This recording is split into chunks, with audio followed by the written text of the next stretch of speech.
Welcome to episode number 298 of the Marine Layer podcast. The Mariners play one of their best series in franchise history and sweep the Astros. They're 3 games up in the division. They're 2 games up for the number 2 seed. Their magic number is at 3. The vibes are high, and we're going to break it all down. Just before all that, just a reminder to you guys, make sure you're staying on top of everything over at our website. That's marinelayerpod.com. You can go get your merch. Sign up for our Patreon. You can check out our live show schedule. That's all over there. And you can find us across social media at Marine Layer Pod. Let's get it rolling. The pitch from Savannah. A drive deep to right field. Down the line. The Mariners win this game 2-1. The dream lives. They're going to the playoffs. 1-1 from Jansen. There you go. Left field. We got a tie ball game. Julio. Oh, baby, what a moment. Tie ball game at 7-7. And we welcome you to this episode of the Marine Layer podcast, part of the Just Baseball Podcast Network. Recording here on Sunday evening, September 21st. And Lyle, they did it. Belt to ass. Belt to ass. Belt to ass. Belt to fucking ass. Let's go, dude.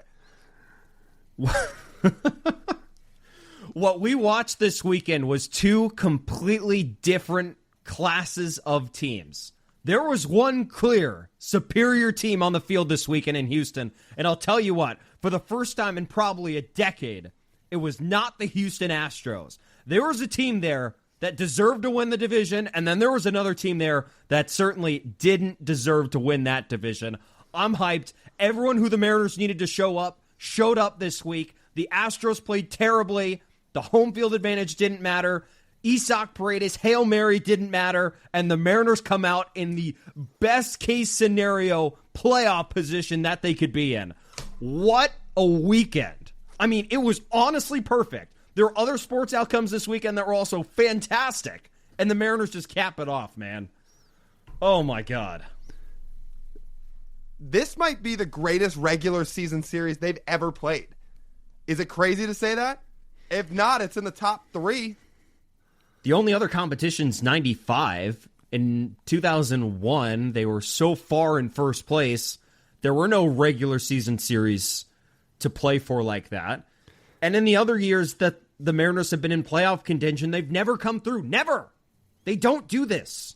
They do not go into a series tied for first place and come out with a 3-game lead and dominate. They dominated that team. It was not a competition this weekend. The Mariners bullpen did their best to give the Astros some life, but man, what the Mariners did this weekend to the Houston Astros is essentially what Victor Robles did to them on that last play on Saturday. He snatched their season away and waved goodbye. He said, thanks for showing up. You guys are not as good as we are. And I thought that was pretty clear. Like, seriously, the Astros have not played this version of the Mariners. The Astros have gotten the Donovan Solano, Rowdy Tellez, Dylan Moore version of the Mariners with an injured starting rotation. They didn't get all 5 starters. They didn't get the additions in the lineup of Gino and Josh Naylor. They didn't get the minor additions in the bullpen either. And then what happened when a healthy Mariners team rolled up to face the tattered remains of the Houston Astros dynasty? It was a butt whooping. It wasn't even close. Where do we even want to start? Do we want to go chronological? Do we want to go by the things that just jumped out to us the most? I don't know where you want to start. I will say before we really dive into it, there wasn't really a series in 95 that was like this. They collapsed and then all of a sudden caught wind and got some life come playoff time. And in that game 163 against the Angels, which was only 1 game, they didn't really have a series like this in the regular season. Okay. Now, again, we weren't alive in 95, but as 2 people who have watched plenty about that season, as far as I remember and as far as I can understand, there was never a series like this. So then you could say this is one of the 5 greatest series they've ever played in, behind the 4 playoff series in their franchise history that they've won. Correct? Feels about right. 1 in 95, 1 in 2000, 1 in 2001, and 1 in 2022. That's it. Yeah, that's crazy. And Victor Robles' catch on Saturday may be one of the 5 greatest plays in the history of the Mariners. That was fucking insane. He came out of nowhere. The swing of emotions you see as Mooney is not having the cleanest inning in the world. And he walks a batter, he hits a batter, then Correa hits this perfectly placed little pop-up. It looked like that could swing the series, and it could... Who knows what happens, Lyle, if that drops, the Astros walk off, and then they go into Sunday Night Baseball, a chance to retake the division, and then the Mariners are the ones who have to buckle up during this week and go out and clinch a playoff spot. Because, by the way, that Cleveland team does not stop winning. They don't. They've closed all the margin for error behind the Mariners, so the Mariners really had no choice but to go out there and win, and Victor Robles was not going to let them lose on Saturday. That was insanity. The emotion, you watching it on the television, he's out of frame. Out of frame. You're like, oh, that ball's dropping. That ball dropped. Game's tied. No! It's kind of like what you just mentioned about how he snatched it right away. I almost think about it as, this could be a little niche, but it's a playoff game, so it shouldn't be. When DK absolutely went off in that Eagles playoff game and he clinched it with that crazy catch when he leaped into the air, came down with the ball, sealed the win, and then he looks up to the entire crowd in Philly and hits them with the peace sign, like, go home, see you the hell later. That's essentially what Victor Robles did with that catch. He only just forgot to throw up the peace sign to all the Astros fans and say, go your ass home. Sometimes Vic's aggressiveness comes back to bite him. I mean, we even saw the catch he had here on Saturday, another amazing catch. But Julio clearly had the ball and was calling for it in the right center gap. Oh. And Robles didn't, like I said. You mean Sunday. I think you said Saturday. Oh, sorry, Sunday. Yes, here on Sunday. Like, Robles took Julio's ball away from him, and you can see Julio after is like, what the fuck is he doing? Why did he do that? But that aggressiveness was, first of all, arguably the reason he got hurt in San Francisco in the first week of the season, and also the reason he just saved the Mariners season. It really is full circle for him. Crazy. I'll tell you what, I'm glad he was out there, because the Mariners have deployed a lot of right fielders out there over the last couple of years that are not making that play. Could even be this year. Look, Dom Canzone's had an unreal year. He's been such a massive contributor to this team. Is he making that play? No chance. Luke Raley might be a pretty good athlete. Is he making that play? No chance. Could you imagine, I was even thinking all the way back to this, if the Mariners had actually decided to let Mitch Haniger hang around on the roster all year? Somehow maybe he's out in right field? No, he's not making that play.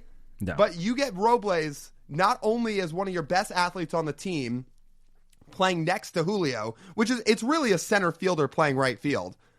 But you also have him out there. He's back healthy, fights all the way back after going through an absolute whirlwind of a year with the injury and the chucking the bat and finally getting back and then playing a few games and serving the suspension and then getting back on the field. Everything he's gone through, and it leads to that. That right there, which saved the series. It may have saved the season. I called it franchise altering the other night. And it may go and win a World Series, it is. Yeah. Because it totally just changed the guard in the AL West. And he also contributed with the bat. He had the home run. I mean, Victor Robles put his stamp on this series. Mm-hmm. There's so many stamps to go around for this, but because he saved the game, I think the first guy we rightfully talk about is Victor Robles. But he's certainly not the only one. Can I give a shout to the offense? Like, the offense did not let the Astros breathe one bit in this series. Game 1, they jump on him right away. First inning, Julio home run. Game 2, Saturday, Cal Raleigh breaks open the scoring with his 57th home run. Incredible. Amazing. And then J.P. Crawford here on Sunday. Put the nail straight into the Astros' coffin. Alexander cruises through his first inning, and then the Mariners' offense is like, yeah, no, we're not letting Jason Alexander shut us down. And then they knock him out in the second inning and only let him get one out.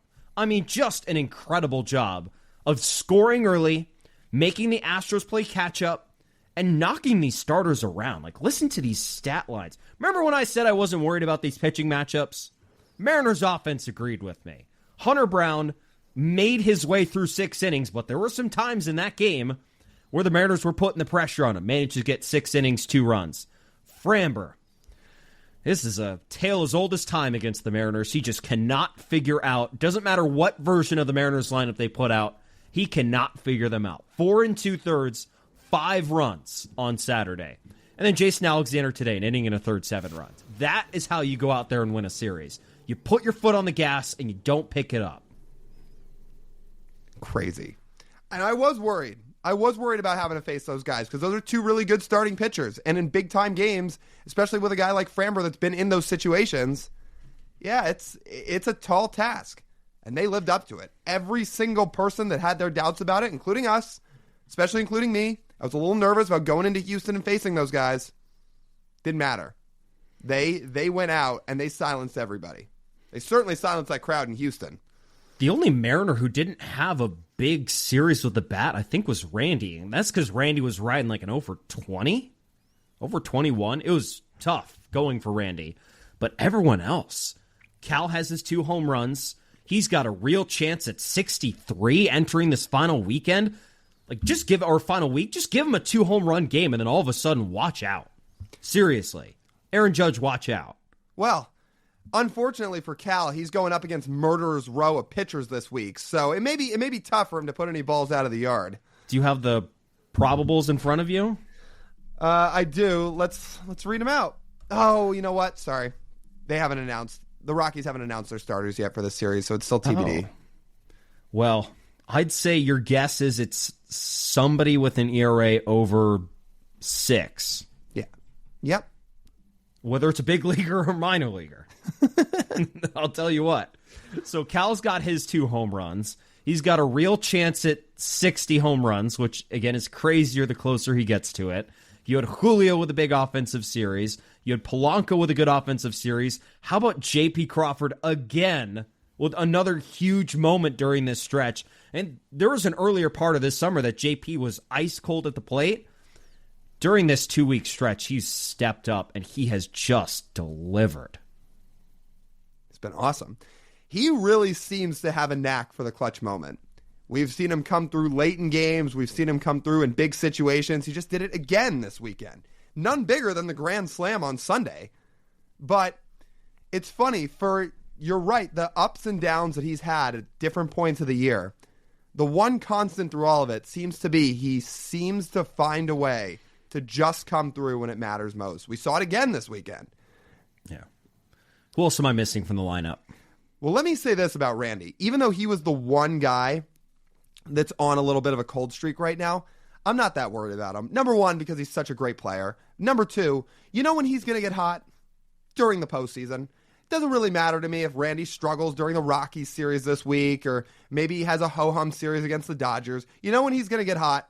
When you need him the most. When the postseason picks up, that's when Randy's going to get hot. Because Randy lives for those moments, and he thrives in those moments. You don't need us to tell you what he did in 2020. You've seen what he does in big moments in the past. Randy lives for that stuff. And if he's not hot before the end of the year, I would be pretty confident he's going to get it going in the postseason. Oh, I'll give you another name. Gino on Friday. Torched that homer. Up on the train tracks. He overall had a good offensive series. So did Josh Naylor. Naylor Again, hit a home. This is why you build a deep lineup. Right. Naylor hit the home run Friday. The 4 solo homers on Friday. It was Julio, and then it was Gino, and then it was Vic, and then it was Naylor. And that powered the 4-0 win.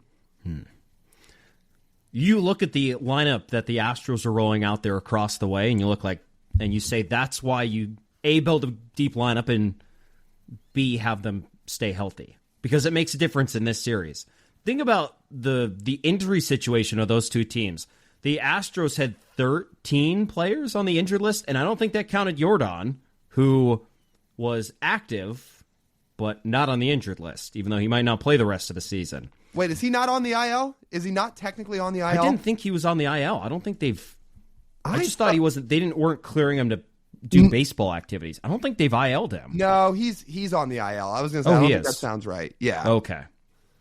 So regardless, he wasn't there and he wasn't playing. The Mariners' only guy on the IL right now is Logan Evans. And Logan just... he made a rehab start this week through an inning and a third. So he's working his way back. But the Mariners also have all 5 of their original starters back anyways. So that almost cancels out that IL stint. That's where that makes a big difference, I think. But overall, man, they took advantage of it, which was the most important part. What else do we need to hit on in this series? There's the Bryan Woo thing, which I don't know if we want to do now or later. We can save that for later. I was going to say, there's more positives to hit on this series before we talk about Woo. The starters, nails. Yeah. Well, that involves Woo. It just only involves 5 innings instead of 7 or 8. Your other 2 starters who have struggled on the road this season, 6 innings each. It wasn't the cleanest and most dominant, but they both gave you a very good chance of winning, which was awesome. Both of them went 6-1. How much can you complain about? In games that were essentially playoff games, George Kirby and Logan Gilbert both went 6 innings, giving up 1 earned run. And to your point, pitched well on the road, stepped up in a big way on the road. And additionally, when they were needed a third time through the order, which we have spent time on in the second half of the year, talking about how when those 2 guys have gone the third time through this year, they have run into problems. They powered through all that this weekend. George Kirby and Logan Gilbert, third time through the order. You're right. It wasn't perfect. Didn't need to be perfect. But they exit their starts going 6 innings, 1 run, and giving their team everything they had in a game where they absolutely needed it twice. Those guys absolutely delivered. I don't know how it took me this long to get to this. The leverage arms in the bullpen were money. They were awesome. You know the four guys I'm going to list off: Bizzardo, Brash, Munoz, and Gabe Spire were fucking nails. And big reason they were able to sweep this series. And you know who we should start with of those 4? It's Bizzardo. Yeah. It's not Munoz in this series. It's not Brash in this series, even though those guys did their job.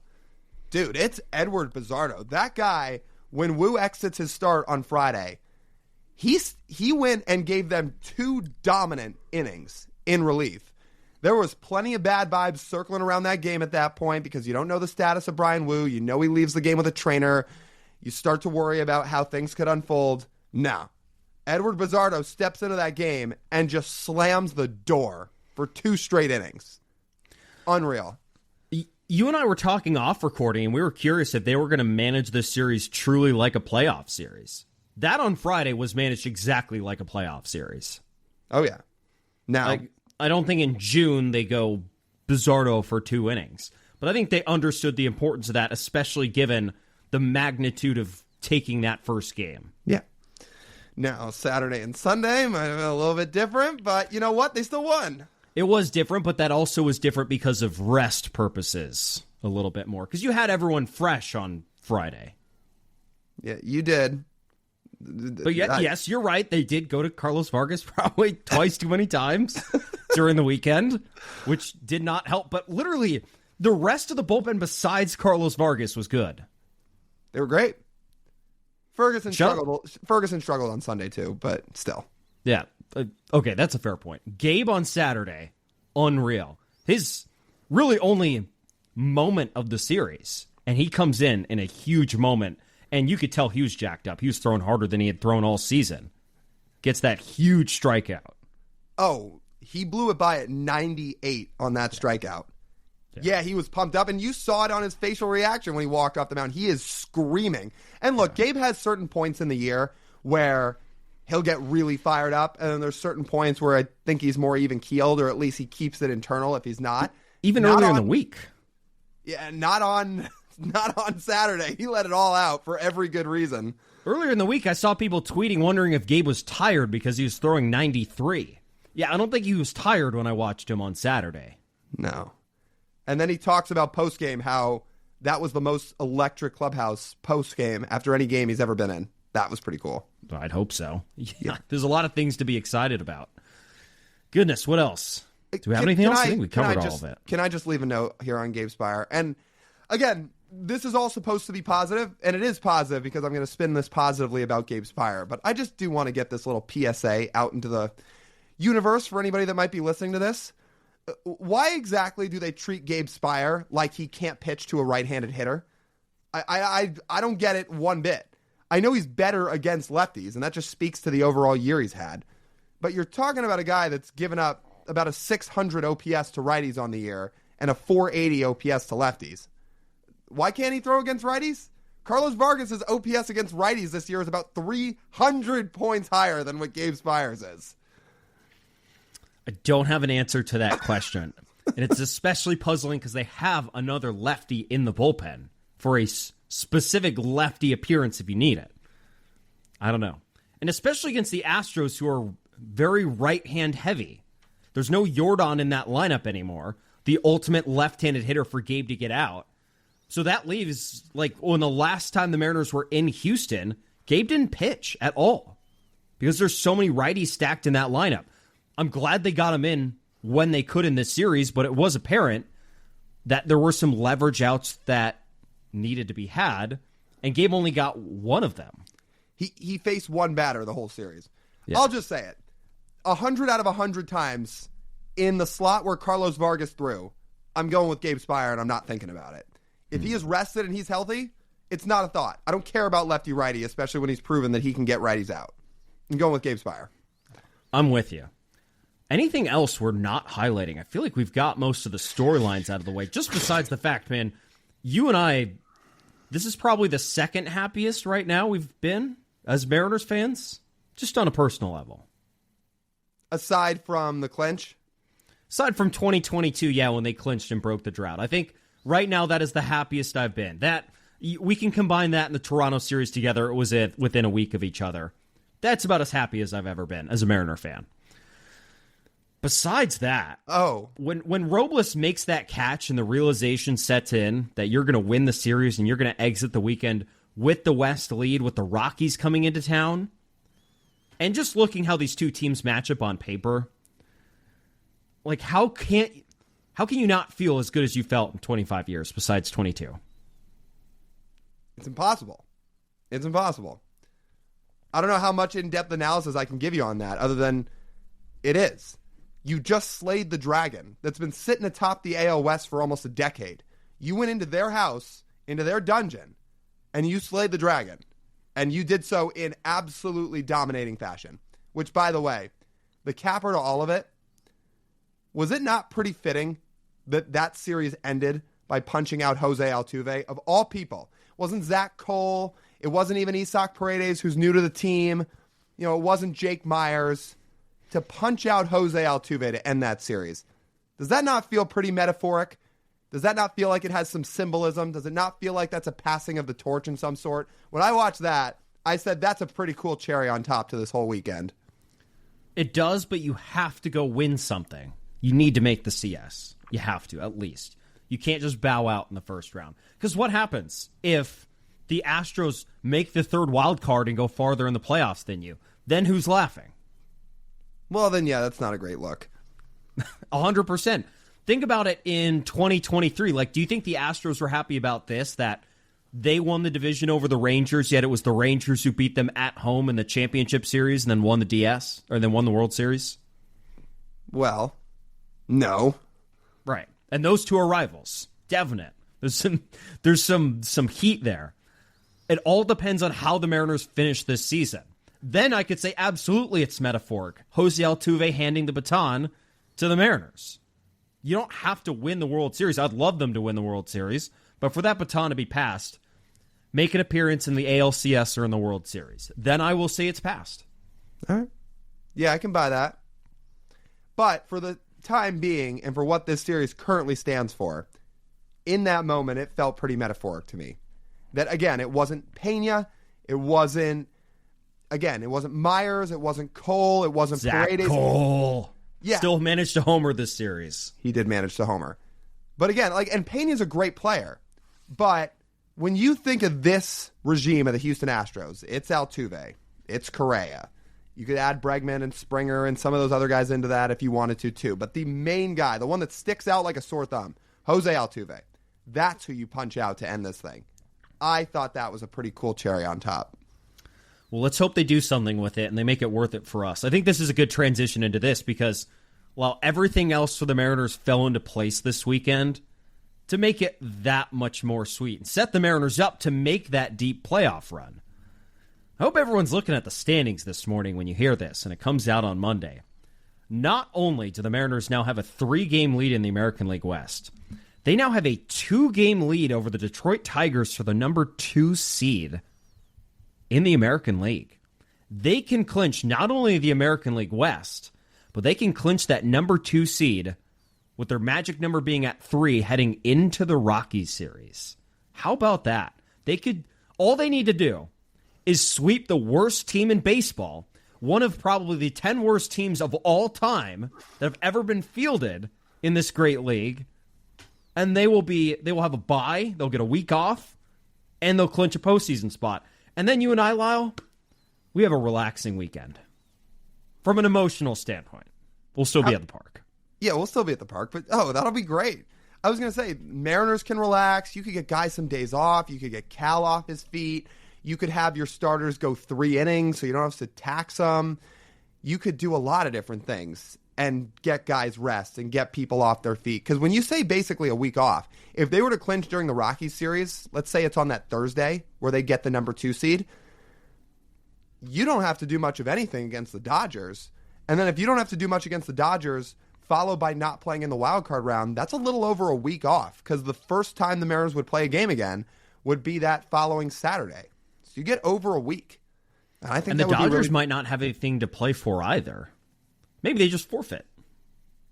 That would be actually hilarious if both teams were like, yeah, we don't want to be here today.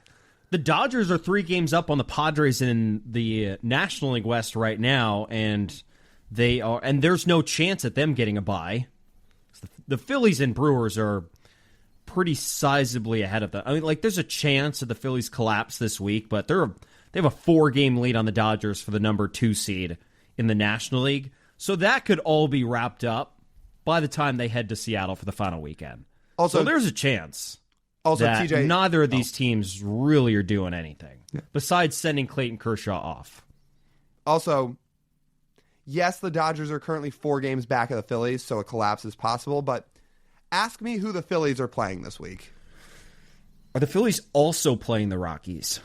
No, but they are playing the Marlins and then the Twins. Dodgers are not passing the Phillies. No. So if the Dodgers lock up the NL West, there's not going to be much for them to play for either. So that works out very well for the Mariners. But it's not just the 2 seed that works out for them as well. Texas got swept over the weekend by the Marlins. They're completely out of it. Mariners took care of business against the Astros, so that puts them right on the outside looking in, or not, I guess technically right now on the outside looking into the playoff picture, because the Astros and Guardians both have the same record, and Cleveland has the tiebreaker over Houston. So now you have those 2 teams that would battle out for that final spot right now. What else are you taking away from looking at this playoff picture? I guess just who the Mariners could face if they stick in that 2 seed. And right now it would be the winner of either the Tigers/Guardians. Honestly, there's a chance the Tigers and the Guardians will have played 6 times in 2 weeks, and then they play again in the first round of the playoffs in the wild card series. There is a chance that happens, and the Mariners play the winner of that series. So the conundrum they're in right now is that Cleveland is a game behind Detroit. So Cleveland's a game behind Detroit, but Cleveland right now holds the number 6 the number 6 seed, aka the 3rd wild card. Detroit holds the 3 seed. Cleveland passes Detroit. Then Cleveland gets the 3 seed and Detroit gets the 6 seed. And they would still play each other or just switch venue at this moment. Yeah. That's what we're watching at this point. Are the Mariners and the Red Sox, who also did not have a good weekend. They lost again tonight to the Rays. So there are going to be 3 teams fighting for the final 2 spots, but I don't think it's the 3 teams we envision. It could end up being the Red Sox, Astros, and Tigers instead of the Mariners, Rangers, and who else was it? It was like Yankees/Red Sox. Right. But now instead it's going to be those 3 teams. Yeah. Also, for as adrenaline pumping as that series was all weekend for the Mariners, if anybody needs a day to relax here on Monday, you're going to get it because there's nothing for anybody to sweat out on Monday. There are 3 games going on in Major League Baseball, and all 3 of them are National League games. So people have a nice relaxing Monday, and then Tuesday we'll be back at it. Mariners will be playing the Rockies, and you're going to be scoreboard watching across the league, especially what the Tigers and Guardians are doing. So here's the upcoming schedule for all the teams that the Mariners need to either win or lose. So the Mariners' upcoming schedule this week, 3 versus the Rockies, 3 versus the Dodgers. Tigers have 3 at Cleveland and then 3 at Boston. I don't know how the Tigers are going to make it. They have been awful the last 2 weeks. They've been atrocious. And this is an epic collapse. They have blown an 8-game lead in 10 days. Last month, they were 15 and a half games up on the Guardians. 15 and a half. The Guardians sold at the deadline. This is almost like the reverse of what happened last year with the Tigers. Tigers sell at the deadline, make this crazy run of the postseason. Now it's Cleveland's turn. Cleveland traded Shane Bieber. I know. And they might have to face him in the postseason at some point. So the Tigers' schedule is not easy this week. Guardians' schedule, 3 at home against Detroit and 3 at home against Texas. Astros get 3 at the A's and 3 at the Angels. Red Sox get 3 at the Blue Jays, which is going to be brutal, and then 3 against the Tigers. Like, there's a chance. This actually kind of works out for the Astros, unfortunately, given that they get 3 against each of 2 teams they can beat, the A's being the better one. But the Red Sox playing the Blue Jays, like, the Blue Jays I still think need to clinch the number 1 seed. So the Blue Jays right now have a 3-game lead on the 1 seed. Not totally out of the cards for the Mariners. Unlikely, but not totally out of the cards. The Mariners would need to make up 4 games in 4 games in the 6 games they play remaining, which is going to be very tricky. But the Red Sox have that tough series. The Tigers or the Guardians are going to have a tough series this week, given they play each other. And then the Astros don't. So that could lead to a whole lot of interesting things, I'll tell you what. The Mariners, though, they don't have to worry about shit in the middle of the week. Just beat the pathetic Rockies. That's all you have to do. Let's walk through the math with the magic number so people understand it. So the Mariners' magic number is 3 for both the division and the number 2 seed. The division one is pretty easy. They need 3 combined wins from themselves and losses by the Astros. But with the Mariners having the tiebreaker, while the number's 3, the tiebreaker allows them to win by default. Mm-hmm. So it's almost 2. Essentially, right? We'll call it 3. Right now, it's 3 to win the West, 3 to get into the playoffs. It's about the same. And then the same goes for the number 2 seed, but that requires the Tigers losing, and then for the playoff picture, it requires the last team out. So that's what you have to pay attention to. Let's try not to overcomplicate things because we were trying to talk through it before we started recording, and it was the math was getting a little confusing. But the number's 3 for both. That's what you need to pay attention for. I know we're getting a little ahead of ourselves, but I'll just throw the hypothetical out while we're sitting and talking about it. Who would you rather face if you're the Mariners in the playoffs between the Tigers and Guardians? I present it like this, and I'll give the reasoning for both sides. Tigers, the positive for the Mariners is they're absolutely free-falling and playing terrible baseball at the wrong time. The other side to it is you would have to face Tarek Skubal twice. To play the Guardians, the positive for the Mariners is they don't really have an ace. But the other side to it is, they're insanely pesky and they're peaking at the right time. I would rather play the Tigers. Even having to face Skubal twice in a 5-game series? Because you have the lineup and pitching to back it up. Yeah. The Guardians and Mariners on like a clash course. Do you know how many runs the Guardians have given up during this run? Let me go find the tweet. I want to say it's like 10. It is half as much as every other team in baseball during this stretch they're on. I'll find it if you give me like 1 second. But if we're talking about like scoring runs against a playoff team, the Guardians are not the team you want to play during that. Where is it? While you look, I did realize we somehow... Here it is. Last 18 games allowed. Give me a guesstimate of how many runs the Guardians have allowed. I'm pretty sure I saw the same tweet. It was 10. 28. Oh, then I was looking at a different tweet. Okay. Do you want to know the next closest team? The Cubs have given up 65 runs. I'd rather play the Tigers. Because guess what? You're going to get games where Tarik Skubal doesn't pitch. But you might get 2 where he does. I'll live with it. Because guess what?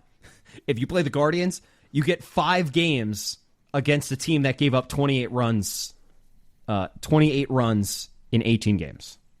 That is less than 2 runs per game. That's fair. And again, they are such a pesky team, and they're impossible to put away, and they're hard to strike out, and they don't go away. They don't have Emmanuel Clase, though. No, they don't. If he was maybe a little bit more responsible, then he could get on this postseason roster. But no, Lyle, you're right. He is not on that roster. No, he's not. I just realized we somehow forgot one Mariner storyline from this series. I don't know how we did it, but we'll do it now. Cal Raleigh hit another homer. He hit his 58th homer. Nuts. He's going to need, to break Judge's record, he needs 5 in the final 6 games. Yeah. I know we briefly talked about Cal having a chance to go hit against the Rockies briefly, but just to actually boldly highlight this storyline, he hit home run number 58 of his season. That doesn't break any records with this one, but it gets him closer to 60, gets him closer to Maris, it gets him closer to Judge. Man.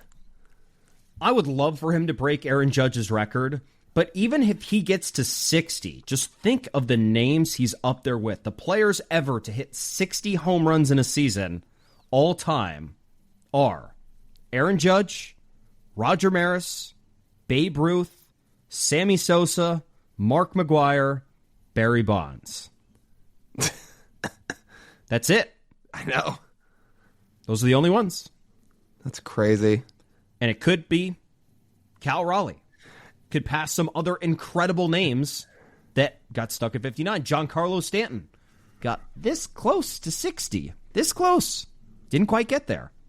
Then there's a few others, too. Dude, got up to 58. Yeah. You know what's going to be a real conundrum that final weekend against the Dodgers if the Mariners clinch their playoff spot, they clinch the West, they clinch the 2 seed, is what do you do with Cal in that final weekend? Let's say he hits 2 or 3 homers in the Rockies series, because you have to balance making sure he's as rested as humanly possible for the playoffs and the people that are going to be screaming for him to get every possible at bat to try and break this record. I just DH him all 3 games. You could do that. Harry Ford can catch all 3 games against the Dodgers. Great practice for him. And Garver, too. And Garver. Yeah, you can mix the 2 of them. Cal doesn't have to catch a single game that series. That's perfectly fine with me. But I think Cal's not going to admit it, but I think he would want the record. If he hits 3 in the Rocky series and he's sitting at 61 entering the Dodger series, yeah, he's going to want to play. They're not sitting him. Aaron Judge and the Yankees, that final series in 2022 were clinched.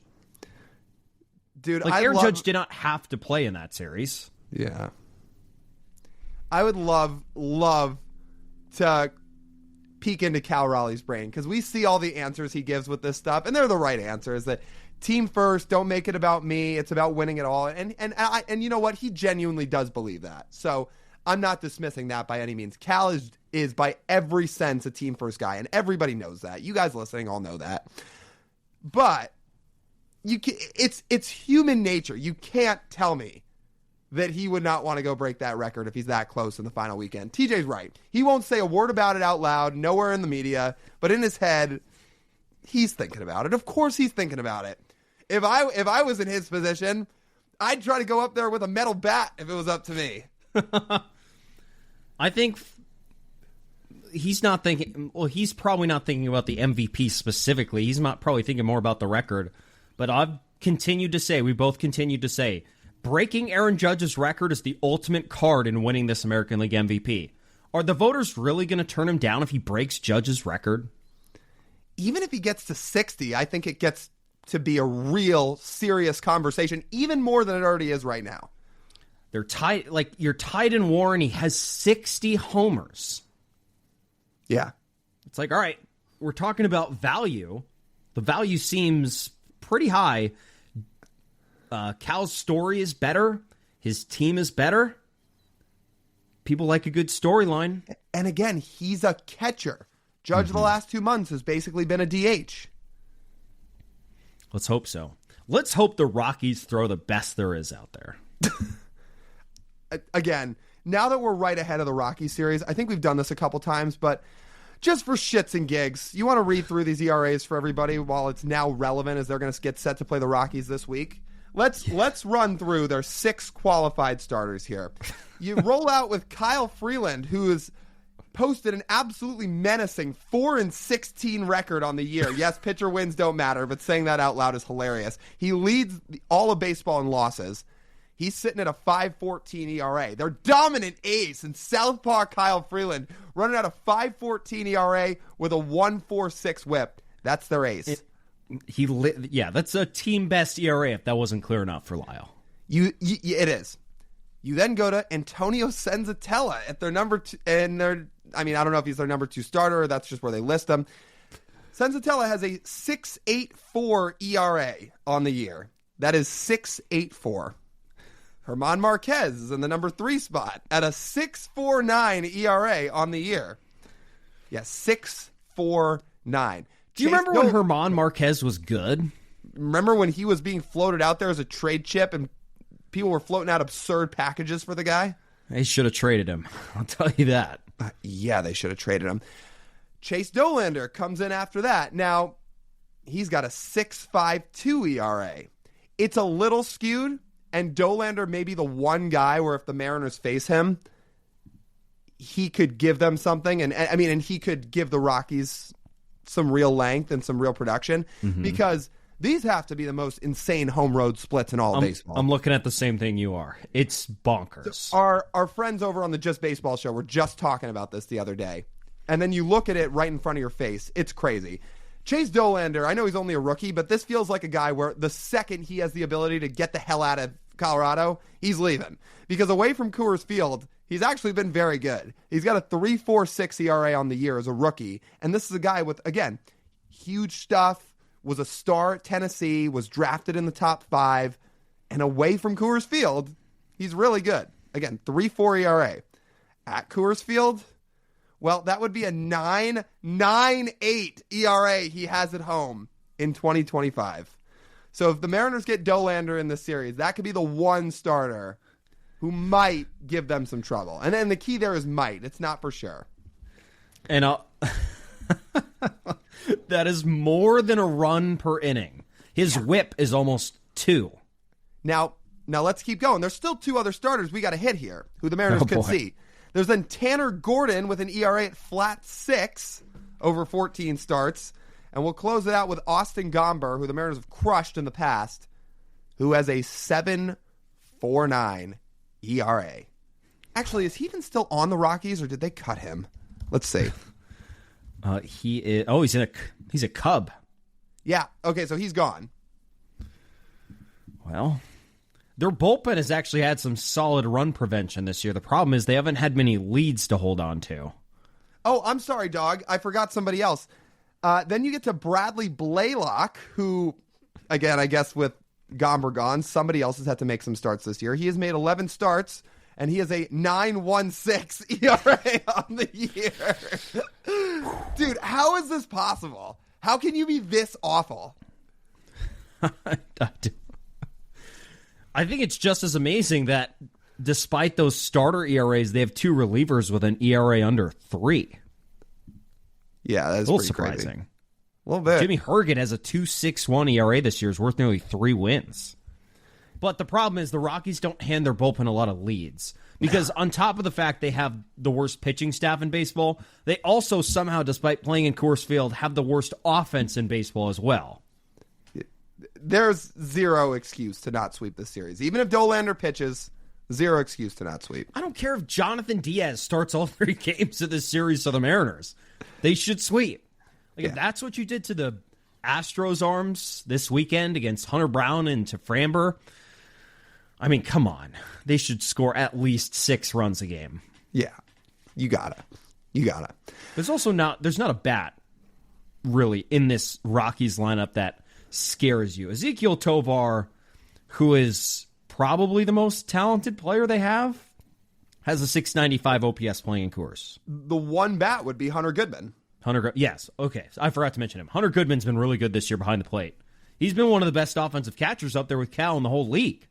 But the rest of this team, man, I mean, the fact you have a team OPS of 685 and you play, that's not park adjusted, playing in Coors Field is incredible. The Mariners should win every game by 6 runs. Chris Bryant can't be healthy, right? No, he's still on the IL. I just looked. What a contract. He's played 11 games this year. That's not good. No. So we're not going to get to hear our friend Scotty Gange sing the Rockies won a game. If the Mariners lose, we might have to tweet it out of just pity. So just like the Met series, maybe the win tweet should be Scotty's video. Yeah, maybe. Oh, man. Okay. You want to spend a couple minutes here on Bryan Woo, and then Sure. we can spend a couple minutes on our Savannah Bananas experience and wrap it up? Sure. Sounds like everything's okay for Bryan Woo. It's pec soreness. So that's why he was removed. He got an MRI. They said minor inflammation, which was good. They don't anticipate an IL stint, which is also good. Still to be determined, though, Lyle, if he's going to make another start in the regular season or if they just skip it, which I think both are possible at this point, especially given the opponent.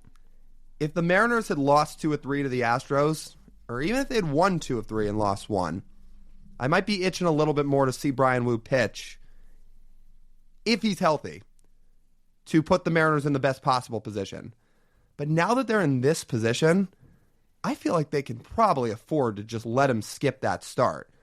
Call up Jonathan Diaz, let him throw a few innings, staff it the rest of the way with a bullpen game, and then have Woo ready to go once the playoffs start. Because then you essentially give Bryan Woo, for an injury that is supposed to be pretty minor and not extremely significant, about 2 weeks off. Mm-hmm. That seems like that would do a lot of dividends for Bryan Woo, where you don't have to put him on the IL, you don't have to rush him back before he needs to be rushed back. Now, if they end up playing in a wild card series and don't get the 2 seed, this could become a different story in what you do with Woo. But even in that situation, he'd have about a week and a half off. So, look, if he's 100% healthy and he feels fine to make the Rockies start, the Mariners medical team is going to know a lot better than us just sitting here. But us just sitting here trying to gauge it doesn't seem like the worst idea to let Woo just rest, especially because he's supposed to throw the final game of that Rocky series. So if you're already looking ahead and then you see all of a sudden the Mariners have won the first 2 in that series, all the more reason you can look and say, I think we could survive one Rockies game without him for 5-6 innings.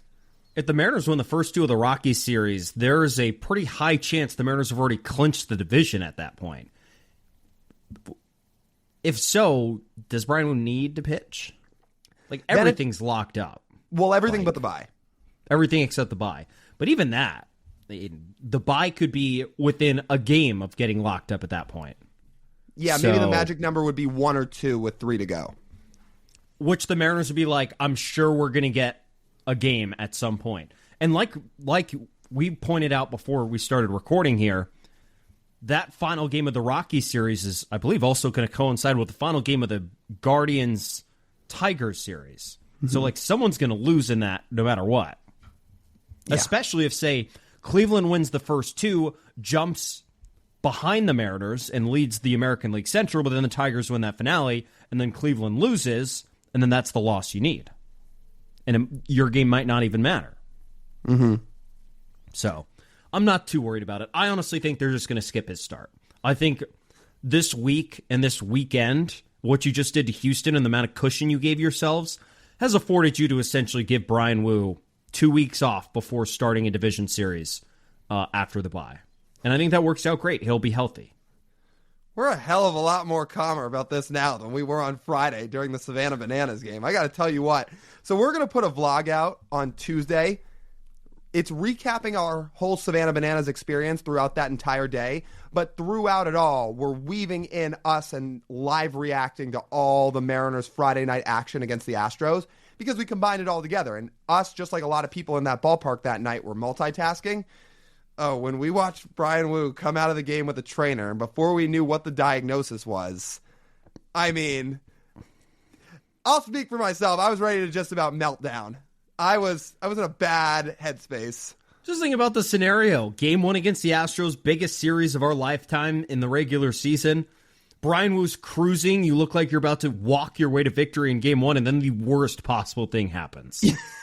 Like, the one thing the Mariners cannot have happen is Bryan Woo getting hurt, who's been the most durable guy in that rotation and has been the best pitcher in that rotation. If they want to win, they need him. And he exits the game. But thankfully, everything sounds good for the most part. You will see it in the vlog we post on Tuesday. You got to remember, that is during Friday evening when we don't have all the information yet. You are seeing live reaction in real time. And I'll tell you what, you can see it all in my face and through my words. You'll hear it. I was very nervous and pretty much freaking out. Now, I'm glad it ended up being okay. We tweeted this the other day. Can I give basically a live audio reaction to Mariners fans living through the Bryan Woo injury experience for 24 hours? Sure. I tweeted this the other day. This is Big Cat from Pardon My Take, who we're a big fan of. This is essentially what every Mariner fan watched from Friday evening to Saturday afternoon when they said, "Oh, he doesn't need to go on the IL. The injury's minor. He should be okay." This is essentially Mariners fans over that 24 hours watching everything unfold. Oh my God! I'm dead. I'm fucking dead. Don't foul. I'm fucking dead. I'm dead. I'm a fucking dead person. Don't do it. Don't do it. I'm dead. Oh, you're so lucky, Dan. Oh, they didn't call it. I'm alive. I'm back. Accurate? Feels pretty accurate. Pretty accurate. By the end of the Bananas game, we were feeling okay. Yeah, because everything had calmed down a little bit where they said, all right, they said minor pec tightness. And I was like, all right, that doesn't sound so awful. It wasn't his arm. It wasn't his shoulder. So that was a lot better. We didn't know what it was when he exited. We were worried it was his arm. Yeah. So that's good to see for Bryan. We'll keep an eye on that this week. And hopefully we'll have something to talk about for Wednesday's podcast and an update on whether or not he is going to pitch or not. So we'll see there. Yeah. And the Mariners cannot clinch by Wednesday's podcast, but they could clinch by Friday's podcast. So that'd be it's fun. almost certain they're going to clinch by Friday's podcast. So that'll be one to listen to. I'm going to knock on wood just because you said that, but yeah. Yeah, let's hope they win a game this week. We'll say that instead of saying the opposite of that. Against the Colorado Rockies, yeah, I'd hope so. I would think so. Let's wrap it up with this, Lyle. We were at the Savannah Bananas on Friday, speaking of going through the Bryan Woo injury. The other thing we were there for was watching this grand experience of the Savannah Bananas and 47,000 people on 2 nights, back-to-back nights, sold out the ballpark at T-Mobile. We were there on Friday. We got to take it in. So what did we think? It was cool. It was really cool. And I think it appeals to all people. I think if you're a diehard baseball fan, if you can go into that game and go into that experience understanding this is not a Major League Baseball game and it is a show, it's a performance, and there's going to be a lot of really cool elements to it, you can appreciate it a lot. And then if you're a non-baseball fan, again, it's like going to a show. And they put on an absolute hell of a show. And it starts from all the way in the afternoon when they're greeting all these fans and dancing out on Occidental Avenue and they're signing all these autographs, and then to the game itself where, again, there's the best way I can describe it. I'd say my biggest takeaway from this is there's never any dull moment in the action. It is 2 straight hours of keeping you engaged. It is not like a normal baseball game where between pitches you can sit and relax, maybe you check your phone, maybe you're in the middle of a conversation. It's not like that at the Savannah Bananas game. It is, one thing after another, after another, after another. For all the Gen Z people out there that are glued to their phones and watching all this short-form content, it's almost like seeing, I mean this in a good way, seeing short-form content in real life because it is nonstop. It's almost overwhelming to a point. Like, you get done with it. If you're there, the full experience from, say, like they started around 2. If you're there from 2 to 9, hello, you get a little exhausted at the end of it. It's very stimulating and can be overstimulating for a lot of people. I thought it was really good. We saw a home run. You can't really tell how good the pitching is. Like, it is what it is, right? They're doing tricks. They're They're bringing in celeb pitchers. We'll talk about the celebs here in a second. Like Dakota, the guy on stilts, ended up throwing like he's not throwing 90 miles an hour. But we also saw a home run. There were some runs scored. They are trying to play baseball at some point of the game. But then there's also like when there's a pop fly on the infield, you can't just catch the ball normally. You have to go behind the back. You have to go through your legs. You have to do a backflip. You have to do something. And that, that makes it a little bit more interesting as well. So they really tried to like weave it all in. Yeah. I thought the baseball itself was actually pretty good. Again, you have to understand these are not Major League Baseball players. But when you see home runs flying out of the yard and you see balls being hit in the gap, there's real baseball being played. I know it's mixed in with a lot of other things, but it's not like it's a bunch of high schoolers out there playing baseball, not by any means. The reaction, too, when the home run was hit was pretty epic. The horn sounded, the crowd was extremely loud. Like, I thought that part was cool. Like, the energy of it was fantastic for the baseball and the non-baseball stuff. Speaking of the non-baseball stuff, I do really like the sing-alongs. Like, I'm a music guy. I like the constant playing of popular songs throughout. That might not be everyone's cup of tea who has more niche music tastes. But for the most part, I'm humming along with a lot of the music, and it helps you. You're actively thinking about what's going on, which is great. Instead of doing a traditional seventh inning stretch, the entire stadium stands up and sings Yellow from Coldplay. Oh, that was great. I was humming along while I'm trying to take video of the whole thing. It was very cool. Hopefully all the vlog stuff we did encapsulates it all. And we interviewed a few of the players, too, who were awesome, and getting to meet a bunch of the people there who were part of the experience. It was great.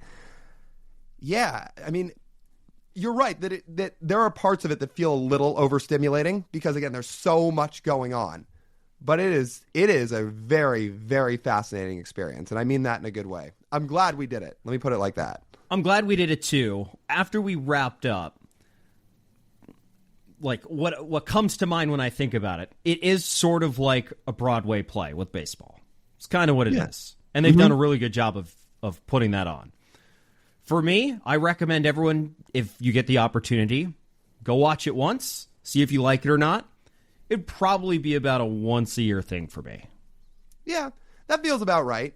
It's not like going to a Mariners game where you could go to 40 a year and be excited every time. Not that you wouldn't be excited to see the Savannah Bananas, but you're right. It feels like something that's more of, it's meant to be an occasion, right? That's probably the right way I'd put it. When you see it as if it's an occasion, it's a really good experience. It feels like maybe there would be a point where it's a little bit of overkill, but in the right dose, it's really cool. And I'd also be curious to see how much they switch it up night to night. Like, there's some different dances, there's some different guests, but like the baseball itself, a lot of the other things that they do, like how much of that really changes, I'd be curious to see. Yeah. What would make me want to go to more than one, I think, is if I was living in Savannah, there's a key difference between when they do their U.S. tour versus what they do when they play in Savannah. When they do their U.S. tour, it's pretty typical stadium. You go to your stadium, you buy a ticket, you buy your food and drink, you sit down, etc., all this stuff. In Savannah, when you buy a ticket from them, you get unlimited food and drink. Yeah. That'd be fun. But they don't. I asked. I was like, does everyone here, 47,000 people, get free food and drink? And the guy looks at me and goes, no. Yeah. And I was like, yeah, that kind of makes sense. That's a big bill to foot on food for that many people. But in Savannah, with a smaller stadium, you can do it. Yeah. I'll give a shout out to Jesse Cole, too, who's the owner of the team. He said Seattle might have been the best environment they played on this whole tour, which just continues to speak volumes to what we've all always known about the city of Seattle. It's a hell of a sports town. Really, really good sports town. When these teams give this fan base in this region something to truly love or something to truly show up for, people show up. And we saw that in 2 nights with the Savannah Bananas, where it was loud, it was energetic, it was exciting. People were into it. He's not saying that to every stadium. They're appreciative of everywhere they go, but they're not blowing smoke. They're not telling every stadium you were the loudest stadium we've been at all year. They said it here.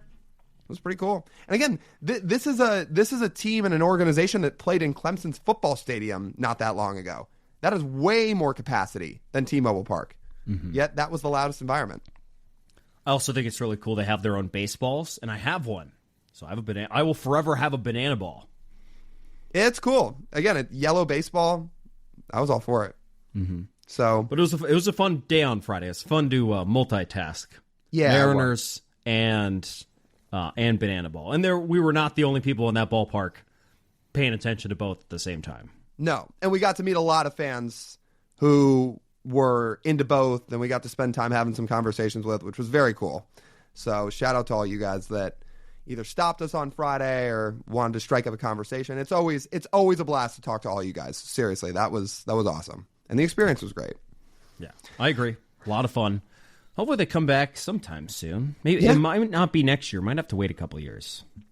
Yeah, but I'm sure it'll happen again at some point. Yeah, I'm sure. Shout out Jamie Moyer and Walter Jones, by the way. Those were the two celebrities in the game. So that was fun. On Friday. And then on Saturday, it was Paxton and... Might have just been Paxton. I saw the lead singer from Train was there doing a song on Saturday. Yeah, maybe then he was the other one, but he didn't play.